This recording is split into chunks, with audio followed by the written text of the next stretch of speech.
And all of a sudden, sales went up 7x. Not even a joke, 7 freaking X by adding a keyword to the main packaging shot.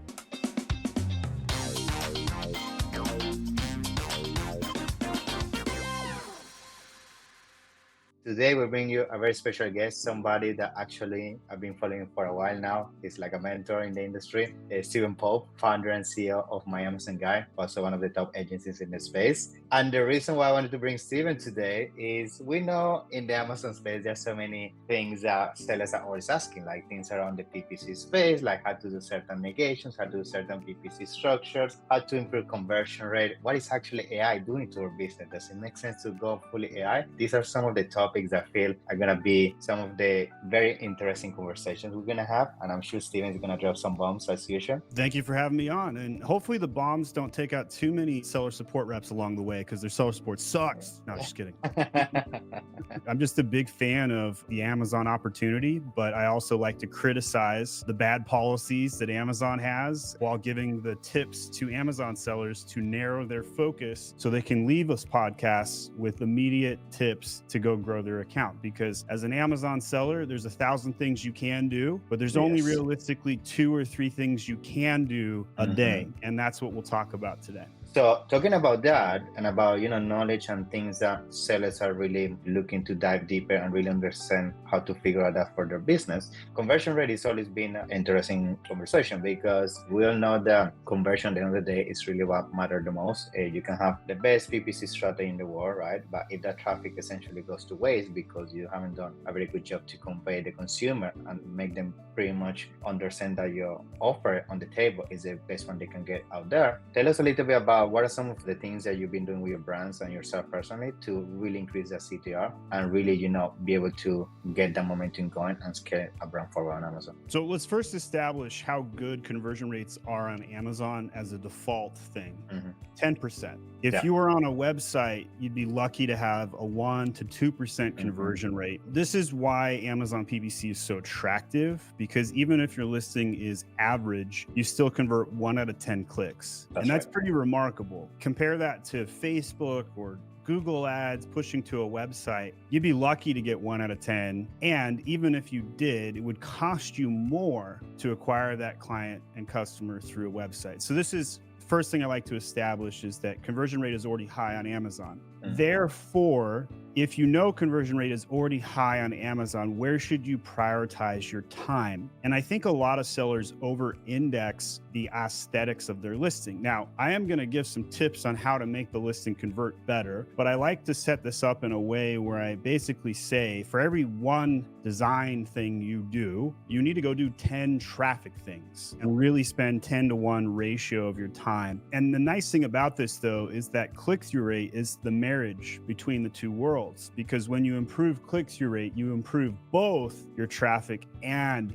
your conversion. There's a correlation and a relationship that's very strong. But it's simply 10 times easier to double your traffic on Amazon than it is to double your conversion rate. So having said that, let's dive into some design tips. So first thing I'll mention is premium A+ content and brand stories have been overlooked for the last 2 years. And if you haven't upgraded to premium A+ content, if you haven't published a brand story yet, you're missing out. And there's some SEO integrations in that design. So I added up what's the maximum number of modules or products you could link just in the brand story alone. This is the module that sits at the top of enhanced brand content. It's below the fold. But the nice thing about brand stories is it's horizontal real estate. And so the consumer is already programmed to click horizontal ads right next to the brand story. So it behooves you, especially if you've got, 5 SKUs or more in your brand. Let's say you got 100 SKUs. You need to list every single product in your brand story. Why? Because everybody knows cross-linking is beneficial to SEO. Everybody knows putting alt text and SEO code behind each photo is beneficial to SEO because it indexes on Amazon. And so if you put 96 modules and they all link to each other, 96 times 96 is 9,200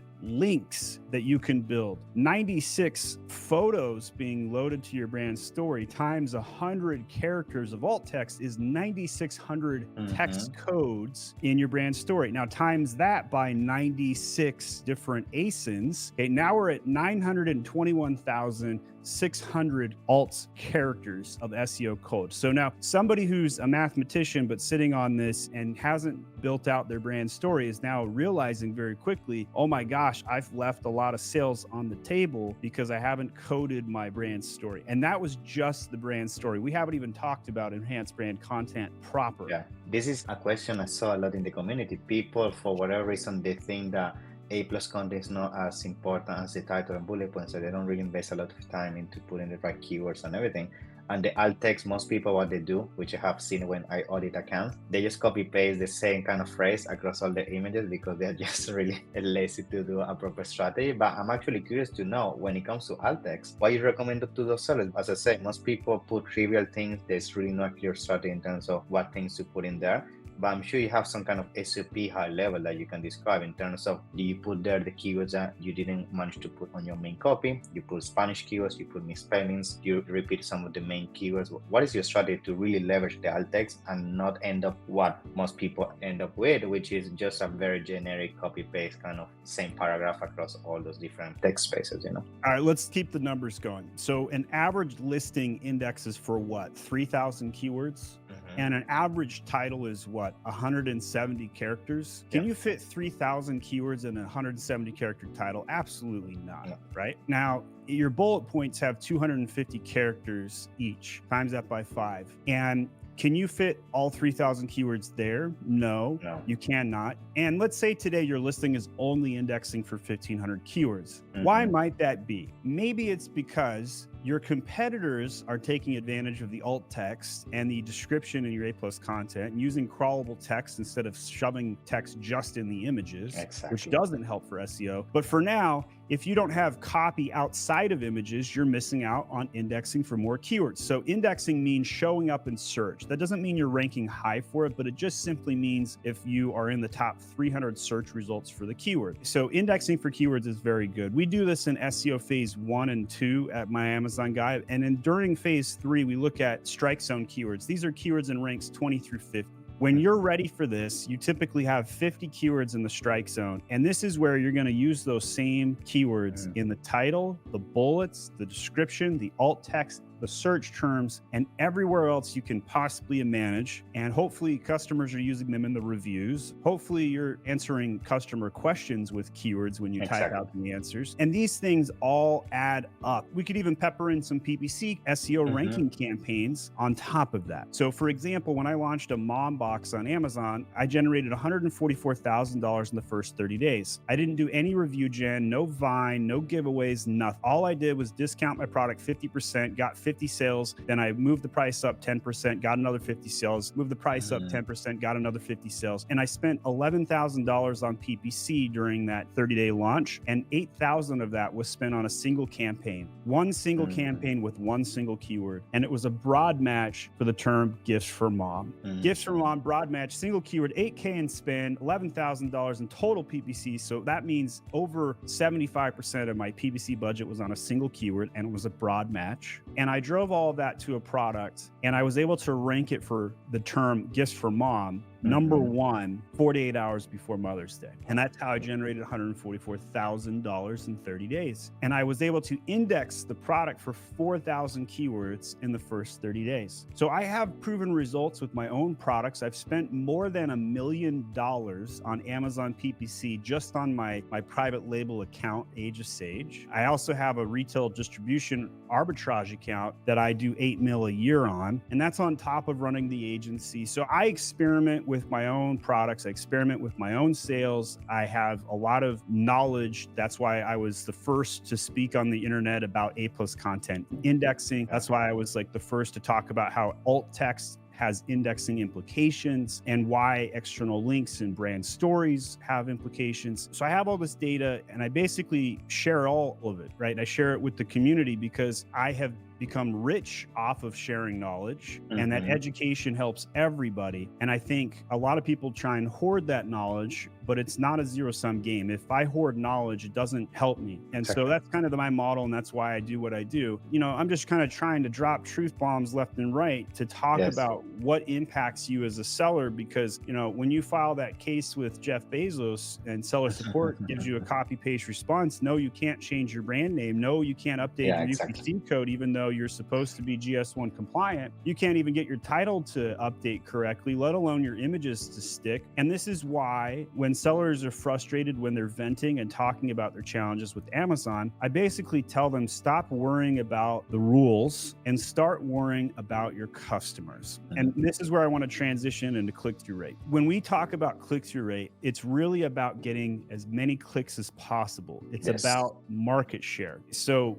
I like to call this the ICAP marketing funnel, ICAP, impressions, clicks, add to carts, and purchases. And for those of you who haven't studied your own brand analytics report, you can go into Seller Central, click on your brand analytics report, and you'll see what I call the ICAP marketing funnel on full display. If you know that you have an impression share on a keyword at 5%, but your click-through rate market share is 10%, that means that the customers are twice as likely to click on your product when they see it as compared to the rest of the market. This is a great indication that you have a good main image and you should spend more on PPC, and you should probably realistically add that keyword to the main image. A lot of times people will add a keyword to the packaging. A lot of times people will add a keyword to the title and all of the other SEO elements we've already established. And if you have the reverse problem, let's say you have a keyword where you have 10% impression share, but only a 5% click-through rate brand share as compared to the market.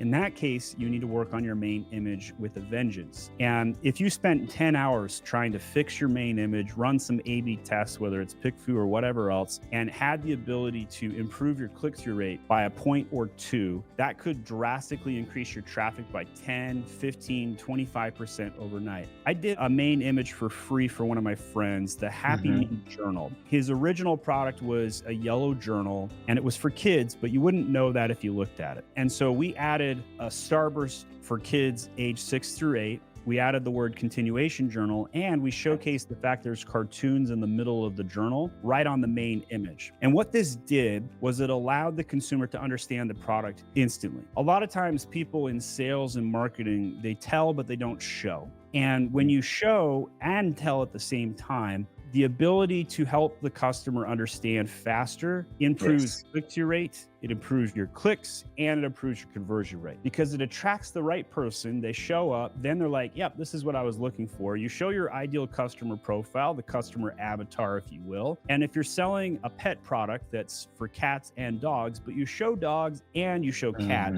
when somebody shows up, they're like, well, I don't know if this is for a cat or a dog because I see the opposite. And so you would want to split that listing in two, have one for cats, you only show cats on that listing, have another for dogs, only show dogs on that listing. And all of a sudden you've doubled your sales. Why? Because the customer is no longer confused, because the customer understands that this is the right product for their animal, and everybody's happy. Then you can show cats on the main image for the cat product, and show dogs on the main image for the dog product. And now you're ranking for dog terms on the dog product and cat terms on the cat product, and you've doubled your sales. So when I talk about looking at market share and using that ICAP report on the brand analytics tab of Seller Central, this is the sort of thing that you can extrapolate down to a keyword level and understand your market share and chase clicks. You mentioned something there, which is the image at the end of the day is the only vehicle when it comes to communicating really what the consumer is getting and trying to convey that experience that they're not going to get, unfortunately, because it's not a physical store, right? You're trying to convince them through an image that your product is going to bring them the features and it's going to solve the problem that they're looking to solve to their daily lives. Some of the things that you mentioned through, identifying the conversion rate through brand analytics and all that, I believe it's also the foundation to a successful ranking strategy, right? Because on the eyes of Amazon, if you're really not catching up in terms of meeting the baseline KPIs that your competitors are having in terms of conversion, why would Amazon position you among the keywords when your competitors are having a much better utilization of the traffic that Amazon is sending to that specific keyword? it's all about that. I'm sure you maybe also agree on that when it comes to ranking, conversion is the number one metric as well, right? I think click-through rate is the most important metric on SEO. And as we've established, when click-through rate goes up, your indexing goes up because more people clicked on you, and your conversion also goes up. And most people don't realize that correlation on the last part. They assume, oh, if I keyword stuff and I make my main image have a keyword in it and I add too many accessories, that it will hurt my conversion. That simply is not true. The opposite is true. Your conversion goes up when your click-through rate goes up. So if you don't believe me, you guys can test this yourself. That's what's so great about education, knowledge, and the scientific method. You can't be afraid. You got to really embrace it and understand what's going wrong with it, because you know what? On the dating apps, you're 8% more likely to get clicked on if you have hair as a man, right? And so your listing is 8% more likely to be clicked on if you put the keyword on the main image. If you're selling a shampoo for balding men and you put right on the shampoo for bald men, I'm here to tell you, I am more than likely going to click on your listing because all of a sudden I care about having hair. For the last 2 years, I've shaved my head and now I'm like, you know what? I want to look just a little bit more attractive. I want to make a little bit more money in life. And for some reason, I'm convinced that being more attractive will help me make more money and it will make me happier. And I'll look in the mirror and be like, yeah, I like that guy. So your listing can do the same thing. And we haven't talked about the A and the P in the ICAP marketing funnel. So I want to go there next. Add to cart and purchase. So a lot of times people just kind of like skirt over the add to cart metric and they just focus on that purchase, a la the conversion. And I'm here to tell you that's a mistake. Here's why. If your conversion dips down from the add to cart ratio, let's say you have 10% of people that come to your listing and they add it to cart and only 5% purchase, what does that tell us? That tells us that 50% of people had heartburn. They're like, well, this might be the product for me, but I'm going to keep shopping. I don't trust this product enough. You know, the reviews, they're not good enough. The reviews are not believable. They look fake. I don't know if I can return this product effectively. It looks like it might not even let me return it. That's what happens to a listing like that. And so for those people who have a conversion problem, they have good click-through rate, they have great impressions, they may even have a good add to cart ratio, but if it dips down on the purchase, you need to dedicate probably the second and third image of your portfolio to reassurance, right? So what are the two things that prevent people from making a purchase on Amazon? Friction and anxiety. Friction, you don't really have any control over. It's one button click, add to purchase, 2 days shipping.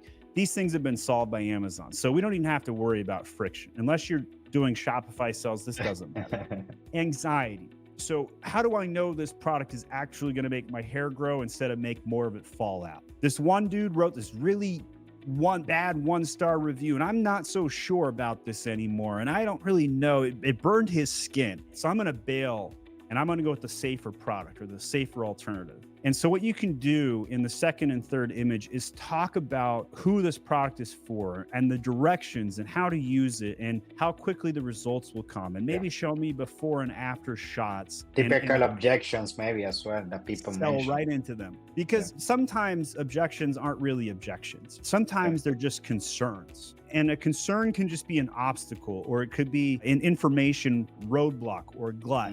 And so by simply just engaging the customer and talking to them. And when I talk about main image hacks, and it kind of is a hack to say add a keyword to the main image. If you sell a supplement and don't show the pill in the main image, I think you're crazy. If you don't have a good color combination, if you try and put blue text on red coloring, you have no design skills. If you don't show the accessory, if you have a USB charging port on your technology product, but don't show that on the main image, I think you're silly. If you don't have the keyword for your most important keyword on the main image in full display, like they do with the orange cleaning product that Thrasio got its name off of, but their product, the orange cleaner for dog, problems. If you go on Amazon right now and you look at their packaging, you can barely find the brand name on the package. It's not easy to find, but what you can see is Angry Orange has odor eliminator. I don't even remember the freaking brand name, but I do remember Orange Cleaner, and like Angry Orange is the name of the brand name, and nobody freaking knows any brand name on Amazon. If you quiz 100 people, what was the last item you bought on Amazon? And they'll be like dog cleaner or whatever. And then you'd be like, okay, cool. What's the name of the brand? They'd be like, I don't freaking know. The product's orange, but it has this big keyword that says odor eliminator on it. And that's why I bought it. That's why I clicked on it. That's what Thrasio did. They came in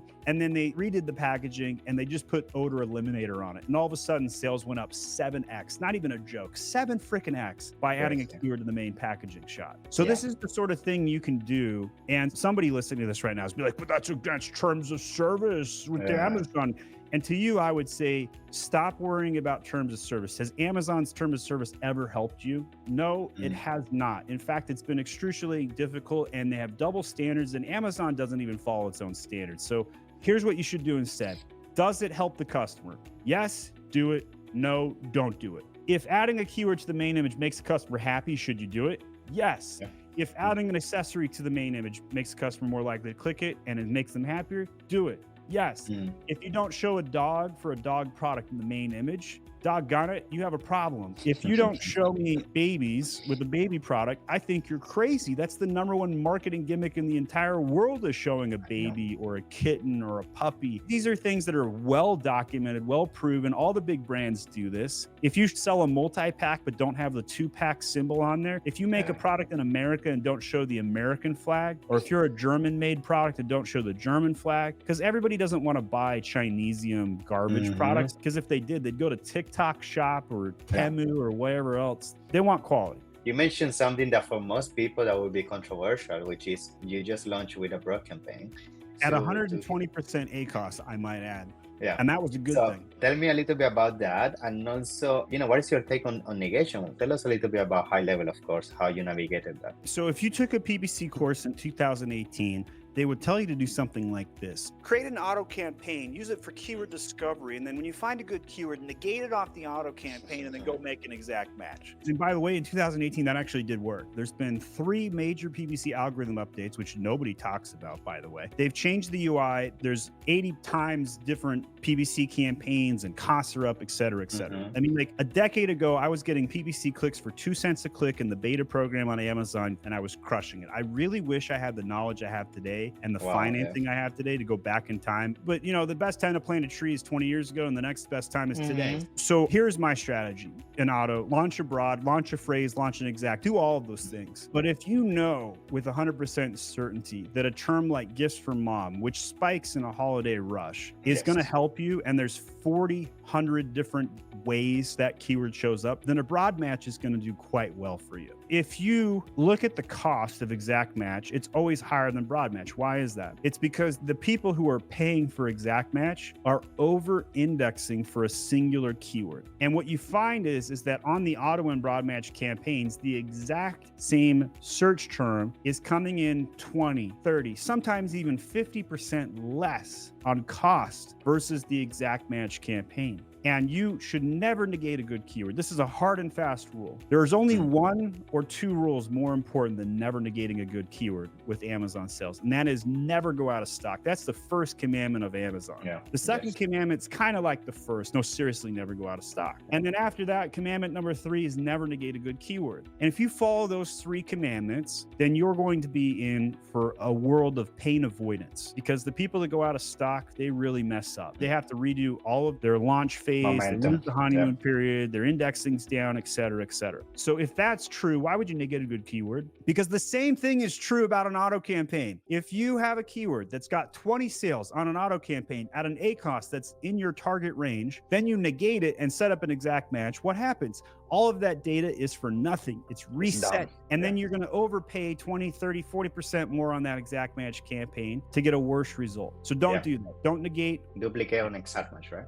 Absolutely. And there's a reason for that, because even though exact match has diminishing returns, it still gets you incremental impressions. So if we knew the term gifts for mom as an exact match would get me incremental impressions and I want to rank on that term, absolutely do it. But here's the thing. I was able to get to position organic rank #1 for the term gifts for mom by doing broad match, which fundamentally blows people's minds, because they're like, but broad match doesn't help indexing as much as an exact match campaign. And that's the misnomer, because what they fail to realize that, yes, okay, if we were going to spend $10,000 on an exact match keyword and $10,000 on a generic broad match keyword, then obviously the $10,000 for the exact match is going to rank me on that specific term faster and better than the generic broad match term, because the impressions are shared over hundreds, if not thousands of other keywords on that secondary campaign. But here's what people fail to realize. It's cheaper to go against the 1,000 iterations of the term broad match gift for mom. And what happens is that somebody who is looking for a present for mom, which bought on the term present for mom, still freaking ranks me for the term gifts for mom, because the intent was identical. It was a synonym word. And so when you get the sales coming in off all the synonyms, it still ranks you on that exact match term. So as we've gone through this, we're trying to drop bombs in every one of these areas and try and fix the knowledge set that people are using that's semi-outdated. And one of the things that I do is I put these all into SOPs. And so if you want to know how we negate keywords, there's an SOP on that. If you want to know how to improve your click-through rate, there's an SOP on there. There's 500 different SOPs. If you're an agency listening to this, no problem. You can still buy it. 45% of my customers are agencies on SOPs. You know, it's all of us against Amazon. It's not me against you, other agency. It's not me against some other brand out there. It's all of us against Jeff. The giants. If we don't team up, we're going to lose. We're going to lose big time, because Amazon's monopoly. It's freaking half the American economy. It's growing in Europe. It's a big behemoth. And you can't wrestle with an 800-pound gorilla without a tag team. Exactly. It's AI, because it seems that now Amazon sellers think that they can just click a button, their business is going to make millions of dollars, and they can go to the beach. What do you think about that? Well, I mean, if you want to run your business into the ground, by all means, try and click the easy button, right? Like, AI is so overrated. We're in the top of the first inning right now with AI. Yes. Is it better than Google search right now? 100%. Google search is atrocious. It gets worse every year. And we could talk about censorship and how Google is purposely making us dumber. But let's sidestep all the politics and basically just indicate the fact that AI is better at giving me what I want than a search result. And who wants to look at all the Google paid ads when they do that, right? Of course. Now, can AI look at a bunch of data and help me get a brief overview faster than me looking at the data myself? Chances are, yes, especially if you're not a data analyst and you have a big Excel file or Google sheet of data and you just want to know, like, cursory, give me the 80% nugget. AI is going to help. And the last thing I'll say that AI is good at is chopping up information into bite-sized nuggets to plug and play it. So for example, do I use AI to set my alt text code for my 96 different photos? 100% I do. And that's because I can basically export, you know, a Cerebro report out of Helium 10 or a Jungle Scout SEO report or whatever else out there, and then plug and play AI to just create the alt text. But here's the thing. When Amazon was on stage at Accelerate in Seattle last week, they were showing products with potential trademark infringements in the title on their live stage. I was there. I saw that, And, you know, I'm going to sidestep whether it physically was or was not a trademark infringement. Like, I think it's in the gray zone on this particular example. But here's what I will say to you. If Amazon is telling you, trust our AI and we'll never yank your product, they're full of because you and I both know we can't trust Amazon. We can't even trust seller support to give us a non-copy paste, nonsensical answer. So you have to protect yourself. And do not trust AI with copy. You can't trust AI to run your PPC. You can't trust push button robots, because there are very narrow focused things that AI is good at, but they're not good at strategy. If they were, none of us would have jobs. I would be out of business as an agency. And I did have a customer the other day. They're like, oh, I saw Amazon's presentations and, you know, is your agency going to exist in 2 years? And I was laughing so hard. I sent them a LinkedIn post about the potential trademark infringement from the AI. And I kid you not, the dude signed a contract within 15 minutes of me sending that email. And he's like, why did I go to this conference? It was such a waste of time. You know, hire an agency and it costs less than visiting a conference and all the time suck and everything else. I don't want to toot my horn too much. I'll just say this. AI has a narrow focus. We're in the first inning. Give it time. Yes, Star Trek, beam me up, Scotty is on the horizon, but it's 100% overrated today. Everybody's sick and tired of hearing about it. And if you want real solutions, it actually takes tenacity and grit. And I think the Amazon sellers listening to this 30 minutes deep understand that, because that's what kept them in business. Why did the aggregators fail? They tried to automate everything. They failed, and they tried to bring in business suits and Excel wizards and automations, and what happened? They freaking violated commandment number 1. They went out of stock on their best sellers. And the brands that were watching, the owners of the brands that had these babies, and they sell their babies over to Thrasio, indentured servitude brand, whatever, and then they see their brands fall apart, and they're like, holy crap, why can't you just freaking restock the best seller? This isn't rocket science. And it's because you can't run an Amazon brand in Excel. You have to run it with tenacity and grit. You can't run it on AI. You can't run it on Jeff Bezos' promises that they won't yank your listing. You have to be able to get up every single day and put on the Rocky theme song and run up the 2,000 steps to the Lost City in Colombia and you have to freaking go find the resource. Yes. You have to go out there and punch your way to success. So that's my mantra, and peace out.